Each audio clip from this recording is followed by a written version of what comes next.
Magandang gabi po. Hoy, kumusta na ho kayo Luzon, Visayas, Mindanao, Worldwide, Universe? Isa pang edisyon ng programang Gabi ng Misteryo.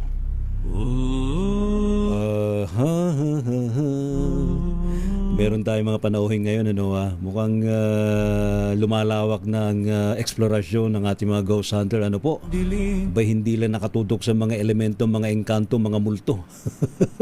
Pati na rin sa kalawakan. Ngayong gabing ito, mga kaibigan, ating pong kapiling sa ating program, ang ating mga panauhin sa larangan po ng ghost hunting, and of course meron din po tayong debunker din pinipilit niya i-debunk kung yung mga nakikita ba sa kalawakan ay fake o hindi. Paano ba na fake yun? Brother Bungo, magandang gabi sa iyo. Kumusta ka na? Welcome back sa ating program Gabi na Misteryo. Hello, magandang gabi Sir Ray. So yun lang naman, katulad lang ito nung yung pag-ghost hunting, di ba? Oo nga. Siyempre, marami din gumagawa ng fake na pero definitely may totoo naman. Naniniwala naman ako na totoo 'yon. Medyo kailangan lang natin maging mapanuri talaga sa lahat ng bagay, hindi lang sa pag-ghost hunting. Oo nga. So, ano yung nakita mo na sa palagay mo'y meron ka bang nasilip na dami-dami ng mga video tungkol sa mga UFO, mga allegedly extraterrestrials? Wala ka bang nasisilip doon na gusto mong ma-debunk? Actually, marami naman talaga. Katulad ng sinabi ko kanina, katulad din ng pag-ghost hunting Kasi yung field na to, actually ito yung first interest ko bago ang ghost hunting. Itong mga aliens. Kaya lang, syempre, di ba, doon tayo natutok sa isa. Pero parang may konteksto kasi ang alien na paranormal din Yes. Di ba? Meron naman science din. At maraming opportunista din. Ang gusto ko nga patunayan kung kayang sukatin ng mga existing na mga device yung energy nitong mga extraterrestrials. Kasi karamihan kasi ng mga ito hindi talaga makikita ng tao especially naka-cloak sila. Sinasadya nila yon na hindi magpakita. And meron silang ganong technology. So, I think kaya nga dapat kasama rin natin sa ating discussion tonight si Zaldi. Pero of course, meron siyang lakad ngayon. Kung anong device, kung kaya bang masukat yung electromagnetic field, o di ba? Actually, yung Geiger counter yata. Yung yung radiation. Nagde-detect ng radiation. Kasi pag galing sa space, di ba, may radiation. Pwede yun. May nabibili sa Shopee, Lazada nun. Ayun nga, ng radiation. Baka pwede yun, no? Yun ang gusto ko ring ma-discover. Ano nga bang instrument ang pwede makapag-detect sa kanila? Kasi nung nagpunta kami dun sa Ciudad Verdadero, kitang-kita ni na Brother Elias using their clairvoyance, yung nakalapag na UFO. Ako hindi ko kagad nakita ano yung nakita nyo doon, Brother Elias, ni Miss Marie Chris sa Ciudad? Paki-on mo nga yung microphone na yan. Hello? Okay. Nung pumunta po kami doon, una naming napansin agad, yung may parang sasakyan doon na kulay silver. Tapos gusto kong sabihin, yung pala sabay kami ni Marie Chris na nakita siya doon sa spot. At kinukwento ko nga sa kanila na isa pang experience talagang meron, yung umaatras yung sasakyan natin. Wala naman dapat tamaan doon. Kasi di ba may Brother B, yung mga sakyan may mga sensor na nade-detect ng sensor, pero wala naman. Walang dapat atrasan, pero yung sensor ng sasakyan niya, tumutunog yung sasakyan ni Brother Ray.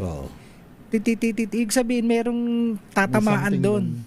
Doon sa likod. So, wala namang nakikita. So, parang patunay na talagang mayroong nakalapag doon na spaceship. Ganun ba yun? Yun yung mga Tesla. Pati yung mga Tesla cars ngayon. Di ba? Actually, yung mga multo kaya rin ma-detect. Kaya rin ma-detect nung mga sensor.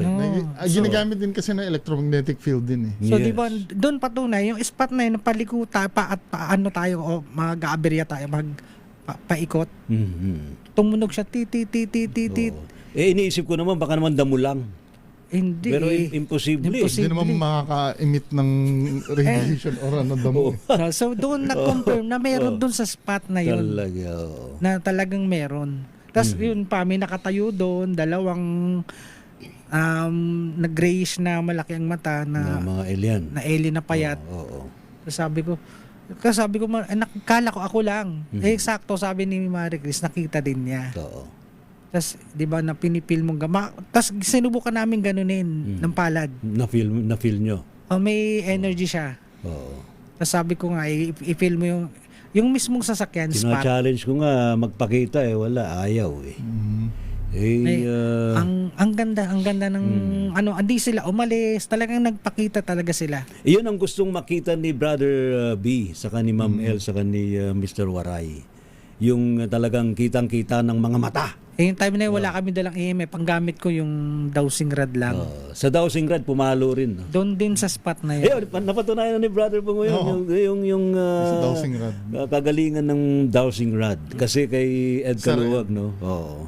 Ayan. So, ito pinag-uusapan natin to. I think it's about time, lalo na yung mga kasama natin sa ghost hunting, na kung sakasakali meron kayong matsyempuhan na mga sightings na yan, no, kaya beings, isama nyo na rin sa inyong vlog, na sa ating ding program, mga kaibigan, si Ma'am L. Dairit, ang ating sikat na Lady Ghost Hunter, hindi lang sa Pilipinas kundi sa buong mundo. Good evening, Welcome Sir back, Ray. Ma'am L. Kumusta ka na? Okay lang po. Mm. Thank you Oo. pag invite ulit. Meron kayong nag-collab kayo ni Mr. Waray, no? Saan lugar yung Mr. Waray? Sa Silang Cavite po. Silang Cavite. Opo. Ano yung dapat nagagawin nyo dun sa Silang Cavite? Ano ba to? Sementeryo ba to? Sementeryo po. Oo. Nag-explore kami noon. Nawala ko kasi yung ghost ball niya. Oo. So bumalik kami sa area na mga dinaanan namin. Doon habang nagbibideo kami, nag-uusap kami, tapos siyempre naka-live po kami noon sa TikTok eh. Mm-hmm. Doon lang yung area na yun, doon namin na ispatan na may dumaan na akala namin bulalakaw kasi unang namin parang bulalakaw, pero hindi kasi yung niya, shape niya, bilog, puti yung gitna niya, tapos yung dito niya parang dilaw na yung gilid nung lumilipad. parang dilaw yung gilid niya na tapos habang tumatakbo ng ganun, yung kulay niya parang kumakalat din. Parang gumaano rin yung kulay ng niya. Parang may buntot, ganun ba 'yun? Parang alam mo yung 'di ba yung kulay Ayan, parang nasa video, yan. gumuguhit, parang gumuguhit din yung kulay ng niya. Oo. Yun parang yung unang tingin ko, kala ko bulalakaw talaga eh. Pero iba kasi yung lipad niya. Hindi siya yung lipad na Di naman eroplano 'yun. hindi rin eh. Kasi kung- iniisip ko eroplano kagad. Kasi po kung eroplano yun, napakababa niya. Oo. Dapat maingay yun. Maririnig namin yung ingay ng Dapat eroplano. kasi may supersonic sound ang eroplano. diba? Wala siyang ingay eh. Oo. Tapos, ang lipad niya, kung bulalakaw yun, mabilis. Saglit lang. Oo. Yun kasi, kung titignan mo, parang dumadaan na. Oh. Parang dumadaan siya. Mabilis din siya, pero parang dumadaan. Ayun, no? Na Parang Hindi siya yung parang talaga. hindi ba kasing bagal ng helicopter 'yan? Medyo yung lipad mabilis na siya yun? ng konti sa helicopter. Mas mabilis. Mm. Tapos ang kasi diyan, ang palatandaan kasi yung ilaw eh. Kung ang ilaw binabanggit nyo na yung ilaw na kulay dilaw na sa gilid lang ng ilalim, ay mukhang ganun nga, no? Yun. Pero yung pinakagitna nung ilalim niya, Medyo puti. puti na maliwanag. pero Maliwanag wala siyang blinking light. sa harap niya po, meron parang blue na nagbi-blink sa blue na Okay. sa harap niya. Oo. Pero hindi na namin kasi na yun na pukosan kasi biglang yung music, yung bahay ng Oo, yung pader. yung Ang pader bubong. kasi naharang na kaya hindi ko na rin nahabol. Yung mausoleo. Mm. Oh, Kaya hindi na rin napukosan. Si Ma'am El, nakita rin niya. Anong impression mo, Ma'am El? Ano bang sa tingin mo yun? Ang una ko ring doon is akala ko bulalakaw kasi pag sa himpapawid kasi nasa isip ko kundi eroplano bulalakaw. Huli na naisip ko, baka UFO, parang ganun. Talaga. Oo. Eh, Biglang nawala siya si Ray. talaga? Kasi hinabol ni Waray yun eh. Nahabol ko pa. Paano siya nawala? Hindi na namin kasi gawa ng mayroon niyang harang, yung mausoleo, yung pader, hindi na namin na kuusan.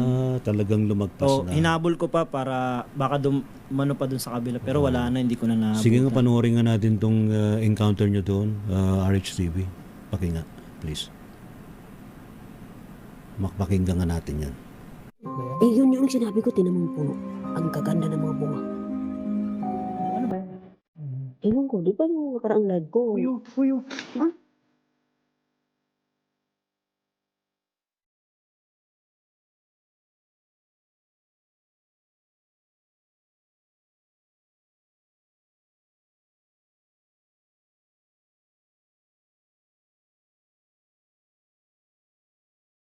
Ano yan? Nalaglag. Ano yun? Nalaglag siya. Bulalakaw? Bulalakaw yun? Parang bumagsak na aeroplano. Simbak ko lang. Iwan ko kunakunan.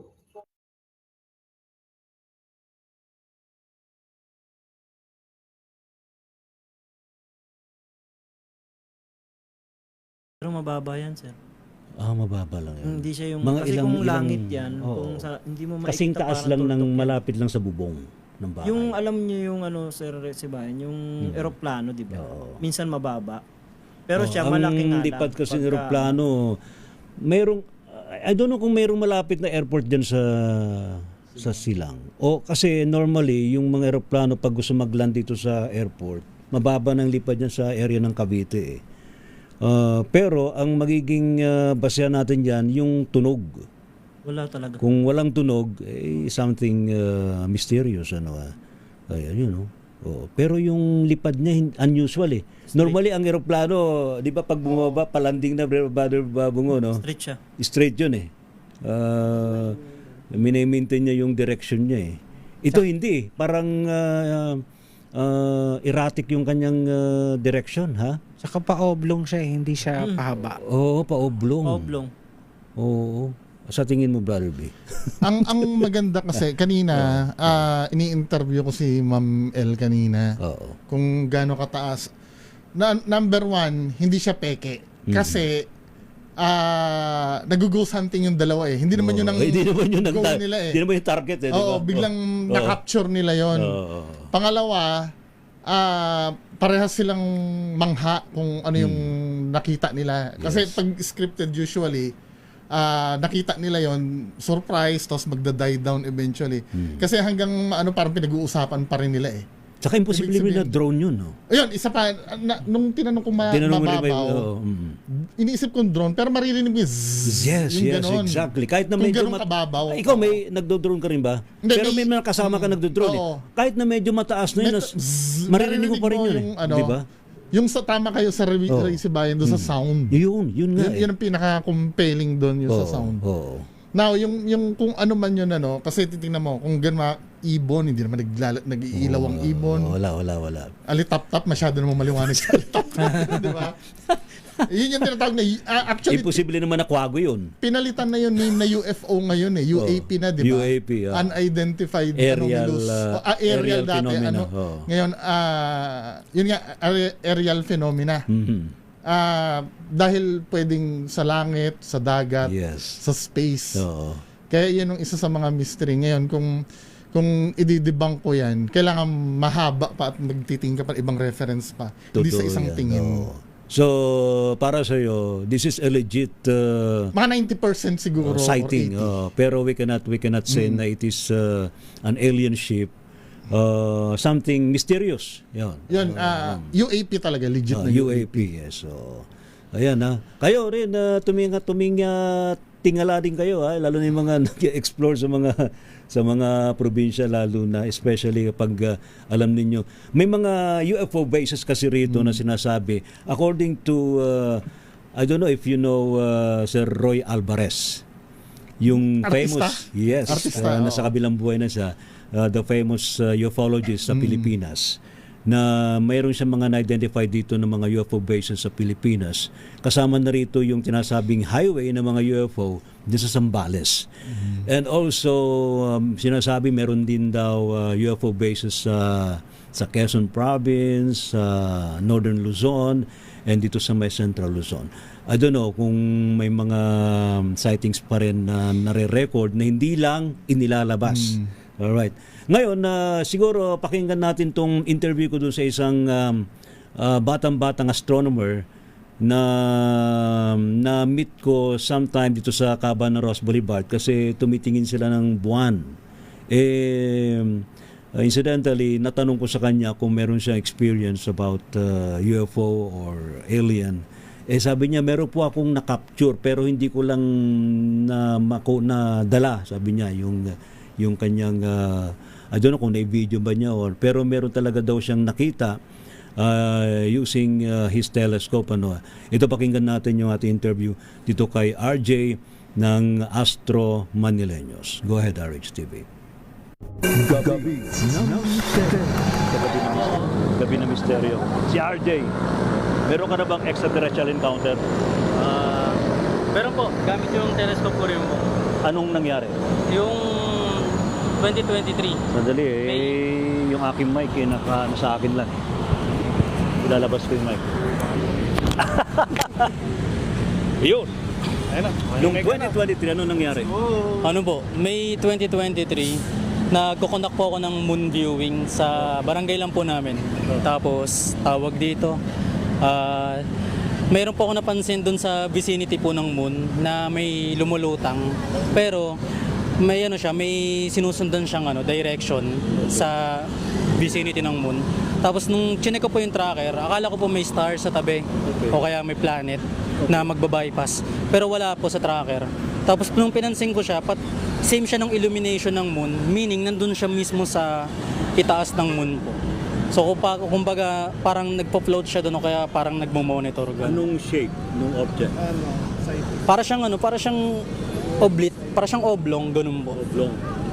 Parang para siyang spaceship, pero hindi ko muna po kinonsider na UFO o kaya some sort of extraterrestrial.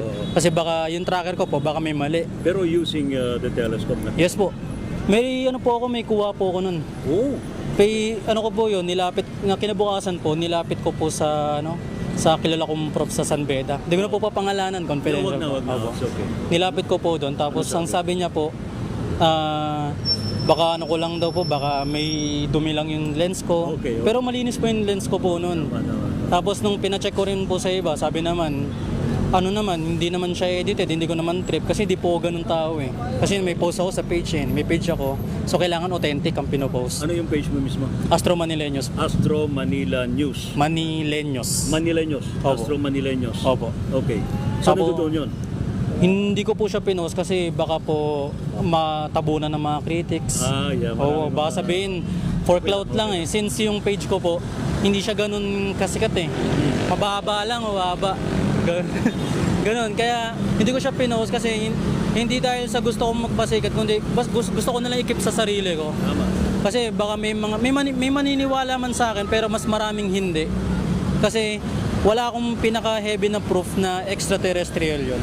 Pero para sa akin ngayon, isang malaking misteryo pa rin yun. So, parang ka lang, hindi ka man naman naniniwala ng todo, pero meron kang ganong idea. Oo, po ako nun eh. Sa totoo lang po, hindi po ako nakatulog 2 araw po nang kakaisip kung ano po yun. Okay. Kasi hindi lang po isang tracker yung gamit ko, 3 po. Parehas po yun, wala pong dinidisplay na celestial object malapit po dun sa part ng Pero moon. may nag-appear. Opo. Ngayon po, ang ginawa ko nun, kinabukasan po nung araw na yun, same time, tinignan ko po yung progress ng moon, wala na po dun yung Oh, okay. So, Ibig sabihin, opo na wala po. Pero kasi kung celestial object yun, hindi po Dapat mawawala nandun yun eh. yun. Opo. Ano yun eh, relative yun eh. Ito ba yung first time mo na-encounter yun? Opo. Noong Wala 2023 na iba? lang po. Wala na po. Yun lang po. Wala ka namang dream. Wala po. Kaya yun yung pinakamas... Huwag ka mag-alala, Opo. Ayun po yung mas Magkakapit sila sa trip. ayun po yung mas intriguing din po sa ganun eh. Kasi Talaga? isang beses lang pero hindi mo makakalimutan. Pero on your life, sa buhay mo, wala ka naman na-encounter na extraterrestrial so far? Wala. Alam na yung ganito. Wala po. Wala pa. Pero naniniwala po ako na may mga extraterrestrial. Naniniwala ka rin. Opo, kasi ano po ako eh. Bakit? Agnostic po kasi ako. I mean, hindi po ako naniniwala sa mga kilalang religion, pero alam ko pong may creator. So kung may creator, it doesn't mean na tayo lang ang buhay dito. Maraming pwede maging habitable planet kasi marami ring star. So pwede makapag-form ng Mahanga ko sa ganyang solar system. Logic ng isang bata tulad mo. Kasi maraming kabataan ngayon talagang hindi pa rin naniniwala sa ganyan. But of course, ilan lang naman, unless na mayroon ng experience. Actually, ano naman po, heavily hinted na po na may mga nabuhay na po sa ibang planeta katulad po sa Mars kasi meron po tayo mga sample ng sample po ng Martian rocks na may mga fossilized na ano po na So, microbes. scientific ang approach mo. And I like that. Tama yung ginagawa mo. Pati po yung mga meteorite na bumabagsak po sa atin, nagko-contain din po ng building blocks na trace ng origin po natin. Yes. So basically, kung yung mga asteroid na umiikot sa atin ay nagko-contain ng building blocks of life, paano pa kaya yung mga nasa ibang galaxy? Tama. Galing. Si RJ po ito, mga kaibigan, ng Astro Manileños. Manileños. Opo. Astro Manileños. With Dexter and Ayan, si RJ. Anong tingin mo doon, Brother Bungo? Tama yung sinabi niya, no, yung pagiging agnostic kasi pasintabi sa mga religious, no, na tao kasi sila yung unang parang kokontra pagdating sa ganyan pero di ba kailangan samahan natin ng religion tong pinag-uusapan oo nga, natin? I mean, yun lang ang napapansin ko kasi scientific naman yung approach natin din Pero kung akong tatanungin mo, no, naniniwala talaga ako may existence ng life sa ibang kasi ibang galaxy may or tatlong planets. compelling proof na Number one, yung alam niyo wow signal ng SETI. Yes. Yung artificial radio signal na nag-detect sa deep space. Yes. Tapos nag-ping back yun. Pangalawa, yung sinasabi niya na may fossilized na sa meteor may nakitang amino acid yung building blocks ng DNA Pangatlo, yung mga na-declassified na videos ng US Army, ng US Air Force. 'Di ba? Yun nga lang, yung wala lang talaga tayong solid proof na yung talagang tunay, pero yung mga pinanggalingan kasi ng evidence kasi galing sa Kung mayroon man siguro ebidensya, di pa yung nilalabas. Oo. Kaya tuloy-tuloy yung disclosure ngayon Tsaka yung pinanggalingan kasi ng mga compelling evidence na yon, mapapagkatiwalaan yung source Kaya kung akong tatanungin totoo meron. Kaya lang syempre dahil sa ganyang bagay limitado ang kaalaman natin, maraming opportunista naman. Yan. Yun naman ang problema. Wag naman sana nilang pikein. Oo. Pero hindi nyo pepeke yan Ma'am El, ikaw ba sa totoo lang ikaw nasa ghost hunting ka, sa palagay mo ito na ba yung simula rin na mag-explore ka rin dyan? Siguro si Ray. Ibang field to, pero I think it's about time na tayo magising-gising na rin tayo na hindi lang tayo nakatutok sa mga spirits around. Also we can uplift our vibration, di ba? Mas mataas na vibration kasi yan Oo. Ikaw ba kung makakita ka ng alien, Ma'am El, anong gagawin mo? Di ko sure kung ano. Kasi hindi ko pa talaga nakita Talaga, yung time na yon siya inakunan namin 2:00 kaya yan ang na madaling araw. So 2:49. Sobrang tahimik sa sementeryo. Oo. Wala siyang sounds talaga. Pero mantakin mo sa cemetery, merong nakitang ganun.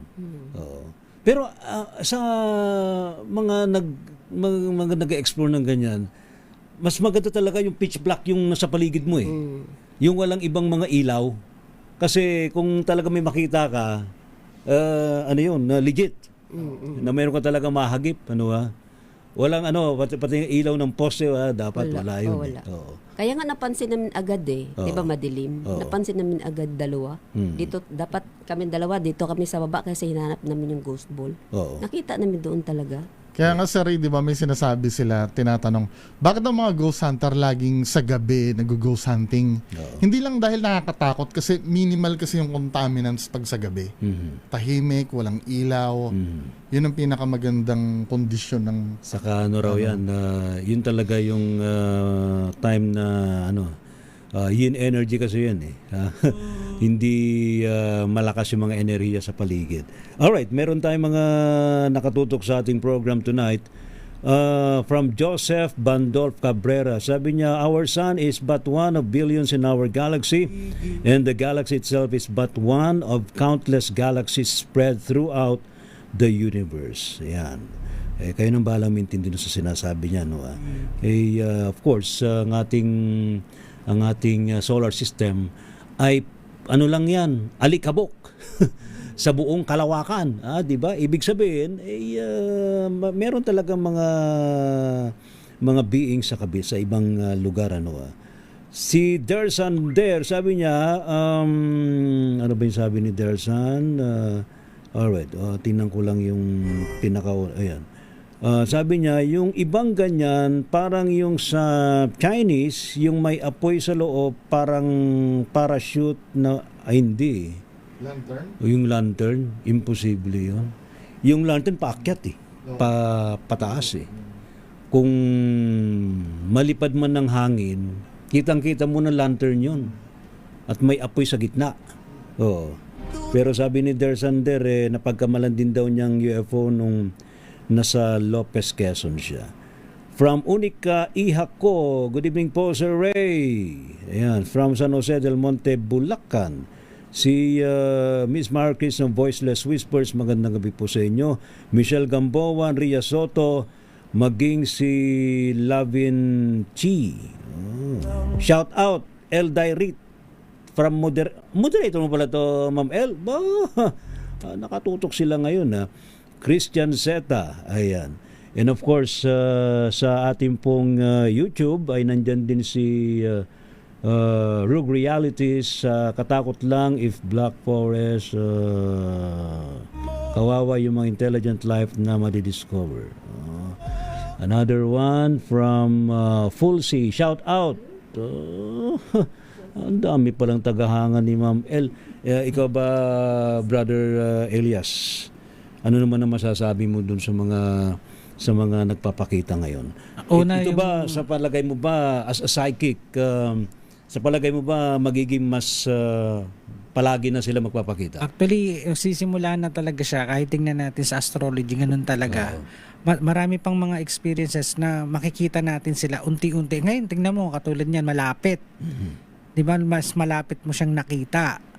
Sasakyan pa lang yun. Paano kaya kung yung yung katulad ng nakita namin ni Marie Chris, mismong sila yung makita nyo? O ano kaya yung sabi ni Sir Ray, anong gagawin?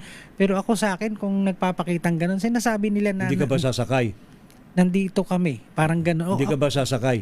Actually, okay lang naman. Pwede naman ako pumunta sa kanila. Hindi naman Ang gusto ko makita, pag may nakakloak na UFO, tapos sasakayin ka, titingnan ko kung mawawala ka rin sa panig.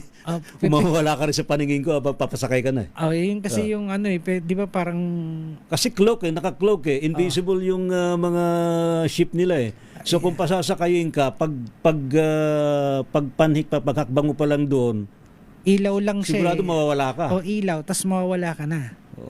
Kaya yung ibang pero yung si Mr. Bean di ba kwento galing sa taas. Ganun. Parang ganun din mawawala ka kung paano bumaba. Binim down.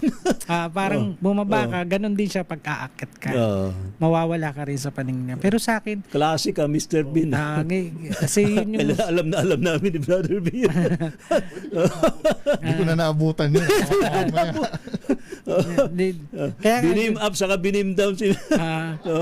Kung paano siyang bumaba, ganun din pagka abduct sila ng tao. Pero actually wala naman sigurong maglalabas na na-abduct sila. Pero alam ko nangyayari yun normally pag tulog ka. Kasi astral naman kasi yun pag tulog ka na... Ang sabi ni Sir Roy Alvarez dito raw sa Asia, mga light beings daw talaga dito, yung mga karaniwan nagpapakita, mga extraterrestrial na light beings. Although doon sa ibang bansa, let's say in the US, Physical. Oo. Kita. Parang doon kasi yung tinatawag nilang extraterrestrial biological entity, even. Yung bumagsak daw doon sa Roswell, sa New Mexico, ay even yun. Talagang physical, Yun. being na extraterrestrial. Talagang matatouch mo. Parang tao. Matatouch mo talaga. And yun daw dito sa Pilipinas o mga bansa sa Asia ay mga light beings. And hindi Mga invisible. hindi mo makikita. Oo, hindi makikita ng mata. I don't know kung bakit ganon. Siguro dahil sa mas spiritual ba mga tao rito sa kahit nagkakagulo tayo rito. Anyway, merong projection, merong forecast si Bashar, ito yung extraterrestrial entity na channel ni Daryl Anka na by 2027 talagang magkakaroon raw ng open contact. I don't know how do you interpret Brother Bungo nung open contact. Yun na ba kaya yung face-off? Face-to-face? Actually, naniniwala ako doon. Hindi lang siguro dahil hindi ko pwedeng sabihin na tama yung date, pero alam ko darating at darating yon. Kasi sa pagiging advanced ng technology natin, actually nga yung moon natin, 'di ba, sa dark side of the moon, sinasabi nila. May mga base doon. Oh, yes, yun ang sinasabi. Hindi natin kasi masabi ngayon, 'di ba, sa US dinideclassified na yung mga yung tungkol dyan sa ganyang bagay, nagiging open na ang lahat. Kasi itong topic na to, early 2000, kasi parang medyo baliw ka pag itong pinag-uusapan mo. Grabe. Sabihin pa, May you're out panghuhusga of ng your tao, mind. Dapat sa'yo na sa mental. And unti-unting naglalabasan yung mga proof. 'Di ba? Lalo na yung siyempre yung Pentagon, di mo naman pwedeng kontrahin yun. Ay, hindi. Lalo Siyempre. na pag naglabas ng Lalo na ngayon, diba? naglalabas na sila ngayon ng sandamukal ng mga UFO sighting recordings. Hinihiring na nga sa Yes, sa US. Congress. Siguro may mataas ang possibilities. Yun nga eh. Ang marami kasi akong iniisip diyan, may mga theory kasi yung iba, baka mamaya yung hindi alien na literal, pwedeng time traveler, pwedeng galing ibang dimension. Sabi nila mga multi-dimensional beings. Oo. Yung nagta-travel from different dimensions. Oo. Yun. Kasi yung word na alien kasi malawak yun. Malawak talaga. Kasi Napaka-vague actually. ang unang iniisip kasi ng tao, yung spaceship na gano'n, di ba?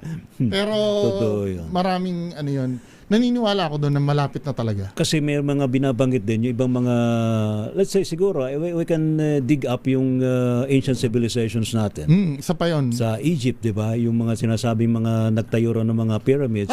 Actually, sir, sa Bible itself, meron. Yes. Sa Ezekiel 1. Yung mga nanonood, yung Ezekiel 1. Ayoko naman sila. Yung kanya nakita niya.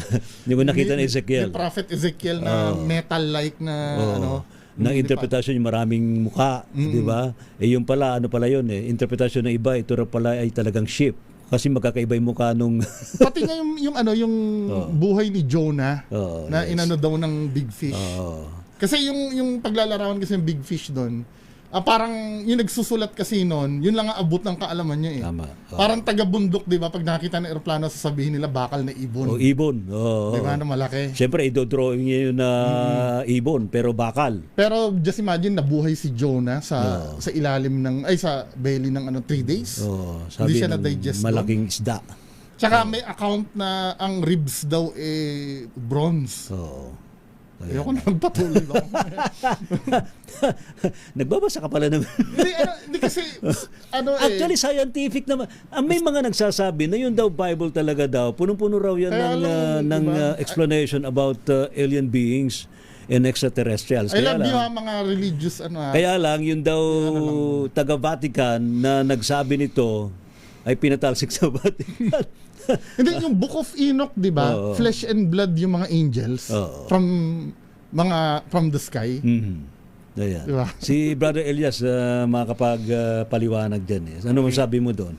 Yung bang mga paliwanag doon sa Biblia, mayroon din kaugnayan sa mga beings sa taas? Kasi ang alam lang natin, tao yung linikha. Pero alam natin na mayroong yung mga anghel na bumaba dito, tapos lumapit sa mga tao, lumapit siya hanggang sa nagkaroon sila ng mga aso. Yun at sinatawag natin, di ba, mga na. Pero ako naniniwala doon kay doon sa kwento ni Enoch. Kasi pag binanood mo siya, binasa mo siya, hindi linabas eh. Literal no, na Oo, flesh and blood yung kasi mga may mga higante angels. doon eh. May mga higante doon eh. So, hindi siya tutugma doon sa religion. Bakit may mga higante? Pero 'di ba merong si David and Goliath, may higante din siya. Si Samson malakas din. Part yun Sila ng raw ano eh. yung offspring na maanunasa. Sons of God pati ang tawag, di ba? Pero di ginawa ang ganun, pero sila may halo sila ng kakaibang dimension. Kasi iba yung lakas nila, iba yung talino nila. Even si Solomon, hindi Parang lang may siya pagka-demigod, di ba? Di ba, mapansin niyo yung istorya ng yung sila Hercules. Ito na raw Half-god, yung, doon na natin mga hybrids, no? Anyway, kailangan i-connect sa Bible, pero actually hindi mo pwede sabing ano sila alien no. si Brother Arvin Capasilio, meron din siyang gustong i-share tungkol dyan. Ating panoorin yung kanyang mga sagot sa tanong tungkol sa mga UFOs and extraterrestrials. Brother Arvin, go! Hello at magandang gabi po sa kanilang lahat mga kaibigan. Arvin Capasilio po ng Quezon City. At welcome po sa programang Gabi ng Misteryo sa DZRH Radio. May tanong po dito. What's your wisdom about the extraterrestrials? Are they here to destroy Earth or help humans evolve to higher vibrations? Extraterrestrials exist. Matagal na silang nandito. Matagal na natin silang kasama. Noon pa. Ang patunay dyan, yung mga megalithic structures, yung mga sculptures, mga creatures na may pakpak, kalahati tao, kalahati hayop, maraming kamay, maraming paa, yung mga height na sobrang taas at iba pa. Sa tingin nyo, iuukit ba sila ng mga tao noon kung hindi sila nakikita o nakakasalamuha? Nandyan ang mga ancient scriptures na naglalarawan sa kanila, mga nilalang na bumaba mula sa langit, pababa dito sa lupa. Sa tingin nyo, isusulat ba sila noon kung hindi sila nakita o nakasalamuha ng mga tao? Ano pa? Mga pelikula. Saan nila nakukuha ang mga ideas ng aliens? Out of imagination? I don't think so. Or maybe out of instinct.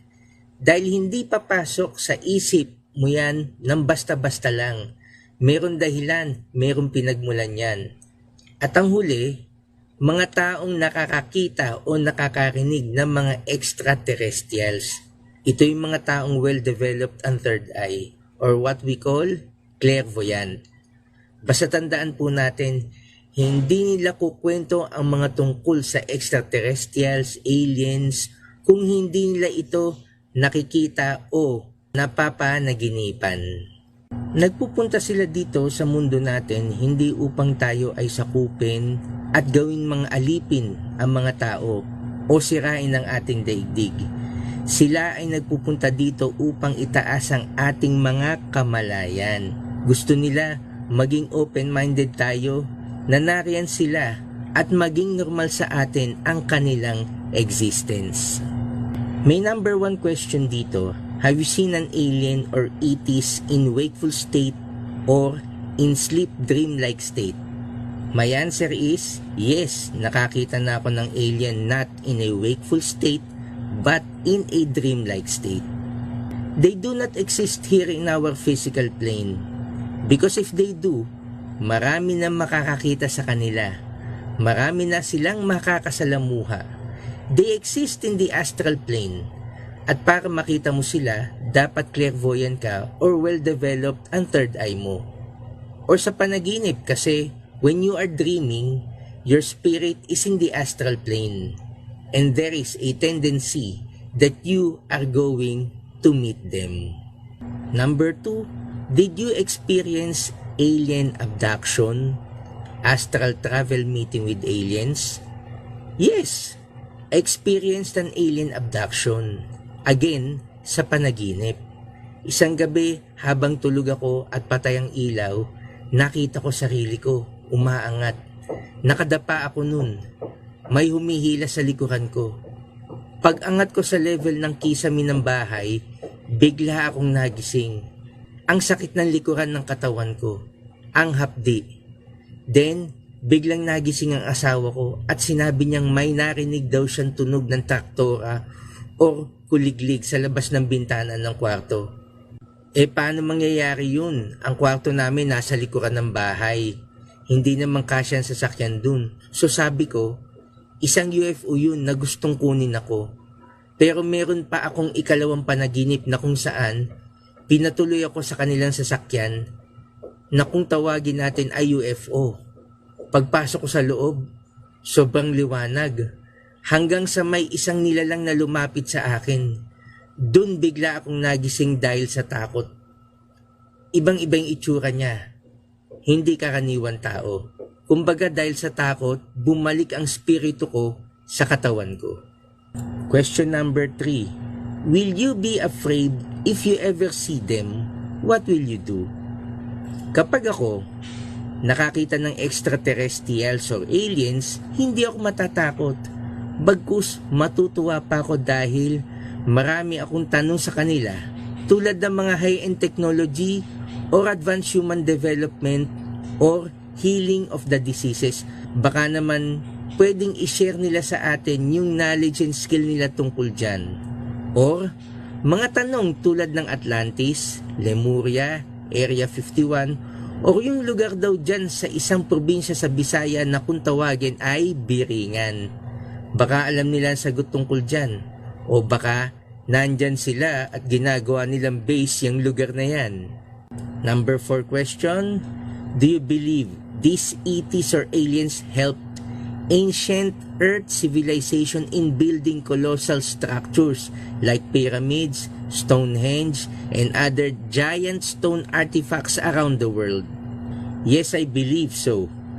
Isa din yan sa gusto kong itanong kung paano nila tinuruan ang mga tao kung paano magtayo ng mga megalithic structures. Anong machines na ginamit nila? Gumamit ba sila ng telekinesis or high-frequency sound para may angat ang mga malalaki at mabibigat na bato o kahit anong bagay? Number 5 question. If they invite you to join them in their mission or task, are you willing to be one of them? My answer is no. Bakit? At this present moment, may sarili din akong mission o may sarili din akong calling dito sa ating mundo. Well, pag natapos ko na yung mission na yan o pag natapos ko na yung calling na yan, then that's the time sasama ko sa kanilang mission. Alam nyo, kahit hindi naman tayo sumama sa mission nila, pwede naman tayong makatulong sa kanila eh. Mahalin natin ang ating mga sarili, mahalin natin ang ating mga kapwa, mahalin natin ang kalikasan, mahalin natin ang animal kingdom, nakasama na nila tayo sa kanilang misyon. Dahil nandito rin sila upang protektahan ang ating planeta. Kasi ano man ang mangyari sa ating planeta, it will create a magnetic wave that will also affect their planet. Kaya nakabantay sila, lalong-lalo na sa mga nuclear weapons na wag naman sana ma-ignite at ma-launch para mag-create ng isang malaking digmaan. Maraming buhay mawawala, maraming masasayang na pagkakataon. Yun lamang po mga kaibigan, maraming salamat sa inyong lahat, sa inyong panahon, sa inyong pakikinig. God bless po, magandang gabi po. Galing. So, malaman ha.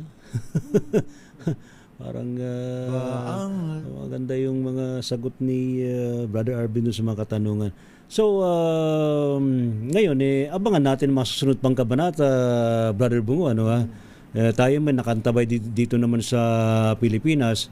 Ang inaabangan nga dito ay yung ilalabas pang mga records ng Department of War, ng Pentagon, ng Amerika.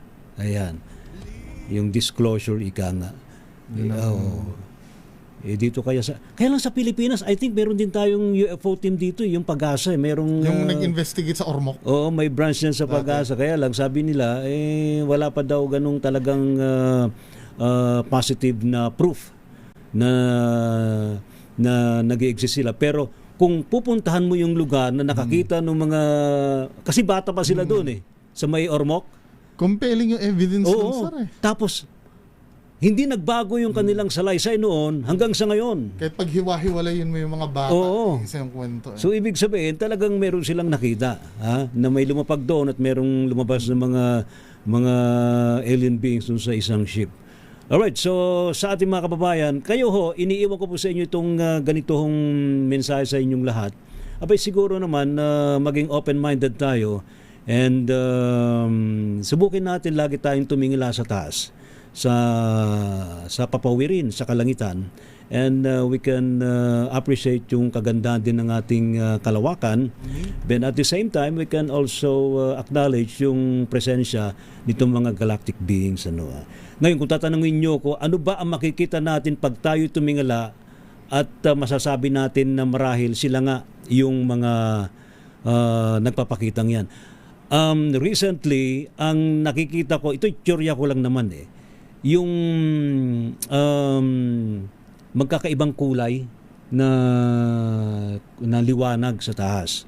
Although of course merong scientific explanation dito yung mga tagapag-asa, yung sinasabing yung multicolored na clouds pero meron akong nakita specifically somewhere in nung nasa Mandaluyong area ko, lumilipad yung yung cloud na yon na multicolored, elongated siya.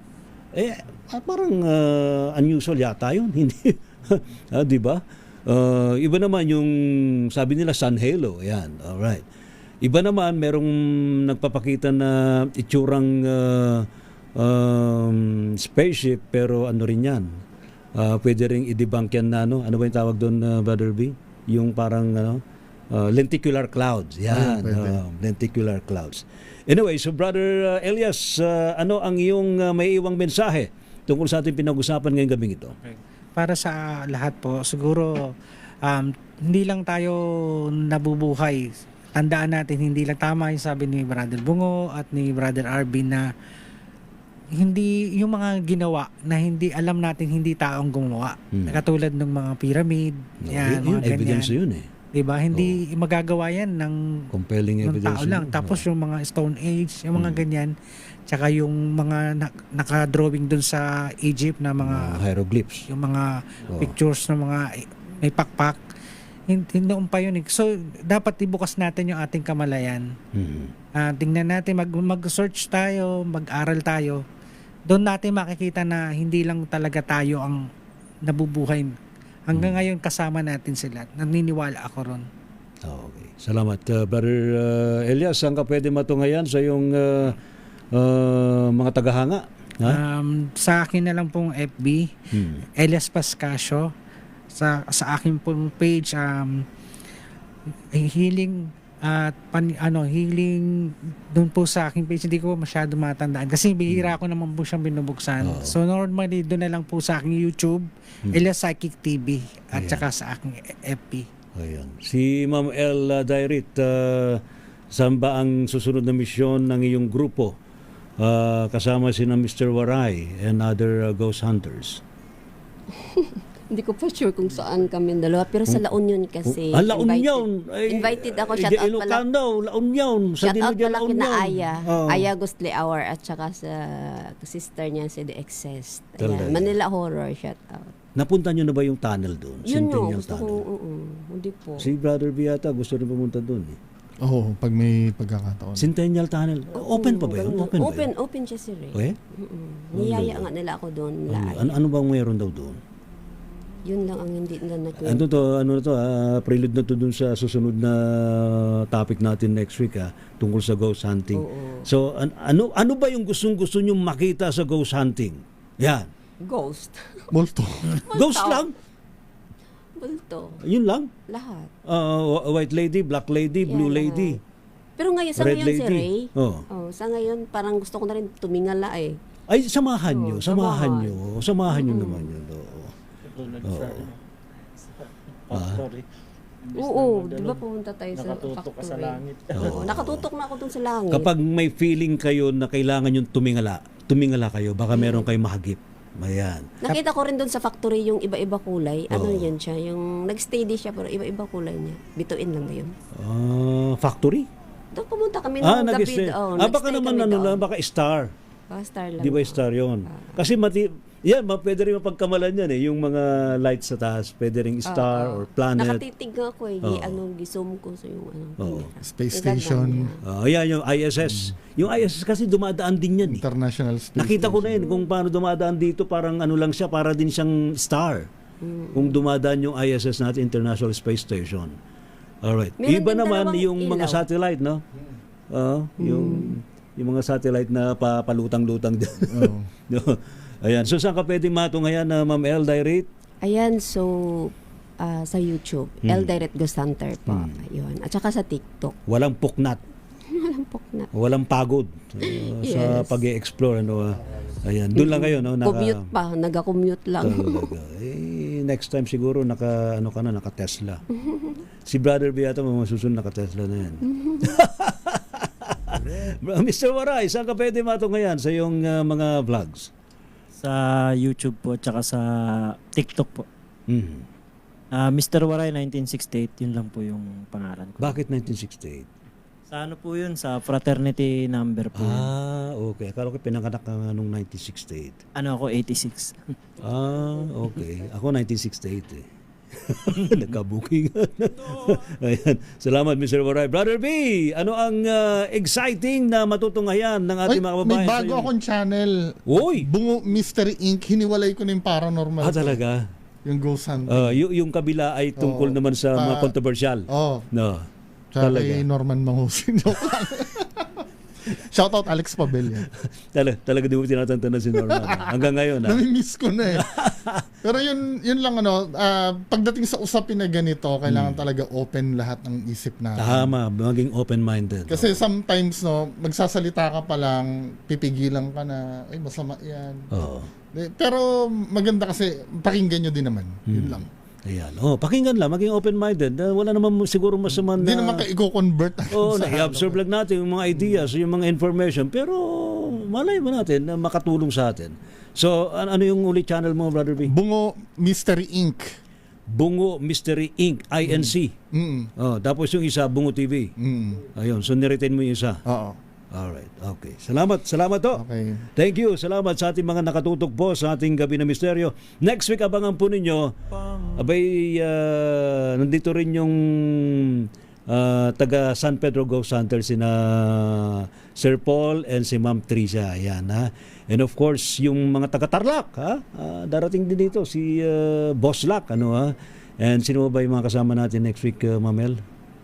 Ikaw, tapos si Boss Wino.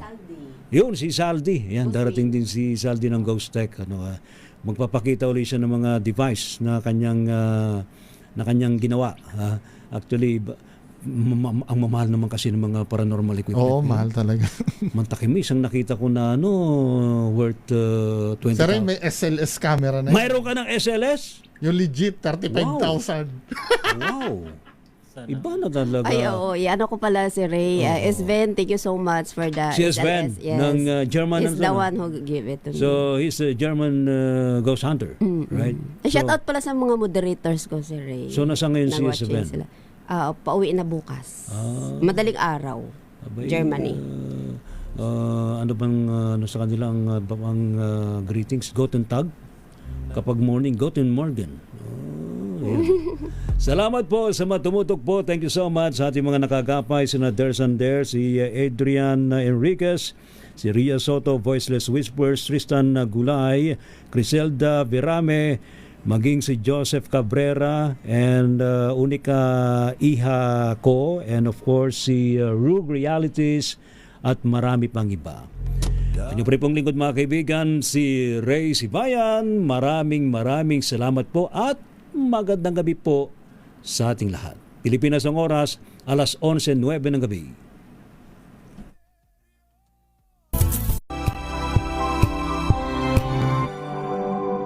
Ngayong ika-87 taon ng kauna-unahan, DZRH. Tayo ay isa. Ikaw, kayo, tayo. Iisa ang radyo. Tayo ay iisa. Iisa ang nag-uugnay. Iisang radyo ang pinakikinggan. Tayo ay magkaisa dahil tayo ay Pilipino. DZRH 87 tayo. Saan ka man sa mundo, tayo iisa. Tayo Pilipino. Serbisyo